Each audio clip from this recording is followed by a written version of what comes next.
No hej, mam na imię Andres, jestem Meksykaninem i właśnie dziś zrobię to moje pierwsze nagranie na temat języków.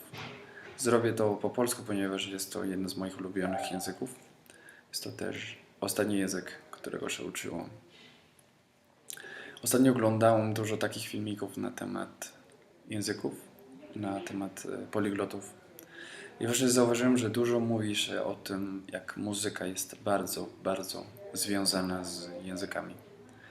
I to faktycznie tak jest, zwłaszcza w moim przypadku. Ja jestem muzykiem, no i do tego uczyłem w szkole muzycznej przez parę lat. I wtedy uświadomiłem sobie parę rzeczy.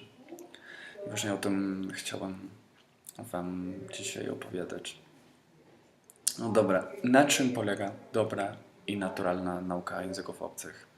Polega na tym, żebyśmy powtarzali wszystko, żebyśmy powtarzali słowa, zdania, aż do momentu, kiedy ta informacja zostanie zakodowana w naszych mózgach, prawda?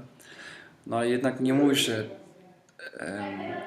dużo o tym, jak dokładnie powinniśmy powtarzać, o sposobie powtarzania tej informacji. I to gra właśnie bardzo, bardzo istotną rolę w nauce.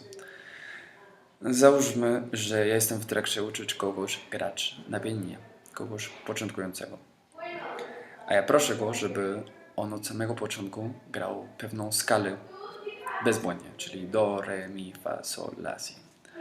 Przecież jak to możliwe? On nigdy wcześniej nie grał, on nie ma żadnego doświadczenia w ogóle.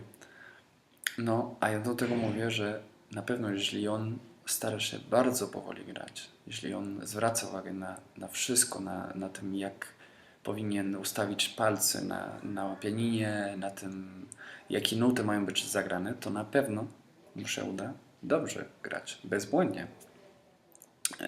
Może brzmi to zbyt oczywiste, no jednak słyszymy cały czas, że uczymy się z naszych błędów. No ale mi się wydaje, że w kontekście muzycznym i w kontekście języcznym uczymy się jeszcze bardziej, uczymy się jeszcze lepiej z naszych sukcesów. Jeżeli ja trafię do pewnego słowa w książce, którego nigdy wcześniej nie słyszałem, a nie znałam, ale to źle wymawiam, to prawdopodobnie, jeżeli trafię do tego samego słowa po raz kolejny w tej książce albo w innej książce, to ja będę to źle wymawiać, bo ja to źle zapamiętam. No. Chodzi o to, żebyśmy zwrócili uwagę na szczegółach, na wszystko możliwe, żebyśmy od samego początku wszystko dobrze mówili, bezbłędnie. I wtedy właśnie ta informacja zostanie zakodowana jako poprawna informacja od samego początku. Co nie znaczy, że powinno to być nasze jedyne podejście do języków. To znaczy, że powinniśmy oddzielić naszej nauki w dwóch częściach. Ta pierwsza połowa naszej nauki będzie po to, żebyśmy po prostu wszystko absorbowali. Żebyśmy oglądali filmy, żebyśmy poczytali książki, nie zwracając uwagi na szczegółach, czyli nie zatrzymając się co dwie strony, aby poszukać w słowniku, co to znaczy, tylko po to, żebyśmy wszystko absorbowali.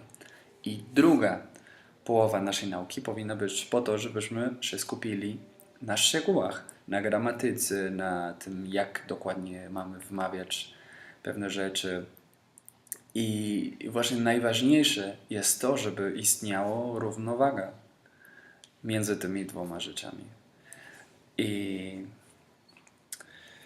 właśnie to jest coś, co mi bardzo pomogło podczas nauki języka polskiego i innych języków nawet. Dobra, ja na razie się żegnam. Jeżeli macie jakieś pytanie, to proszę napiszcie do mnie i do zobaczenia.